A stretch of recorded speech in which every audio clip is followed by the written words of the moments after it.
Soundstripe. I ended up supervising the club because students approached me, and I thought that it was very natural for me to support that interest because I love crafting, and giving back to the community just felt all right up my alley. So it felt like I had compatibility with the club advisors already.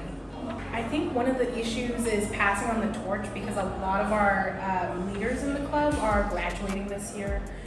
Congrats to them, but unfortunate. So they're trying to line up leadership for next year so that show has a legacy. So that's one of the challenges that we're facing right now. In CHO, I make crochet plushies.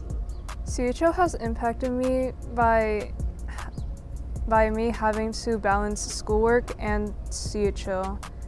Since in my home life, before CHO, I never really focused on crocheting that much. But since starting CHO, I've started crocheting probably like weekly. I do think that sometimes the attendance affects the production of the items, and just the ability to show up after school is not consistent for everybody.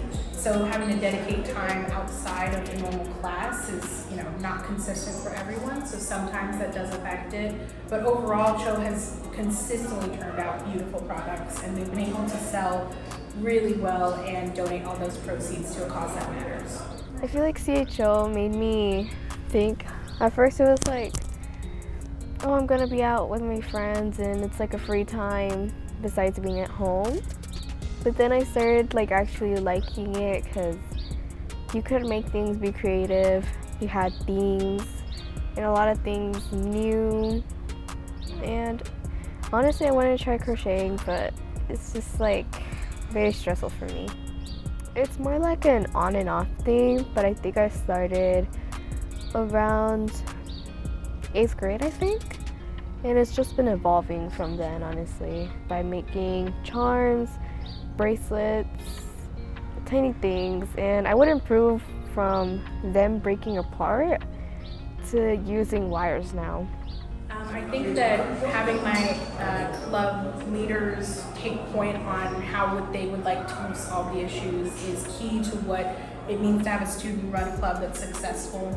So I really let all of my senior leaders make that decision in terms of how to get proper products.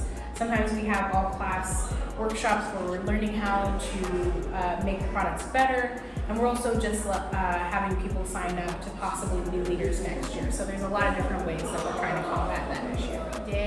Every week after school on Tuesday, so it's in my room in 129. So even if there's not a workshop, you can always drop in, make something, and donate it to Cho if you feel like you want to get your hands creating and moving. So there is always a possibility, and there's always a welcome spot if you would like to join Cho. It's not too late, but you can always come on Tuesday and sign up and join our classroom.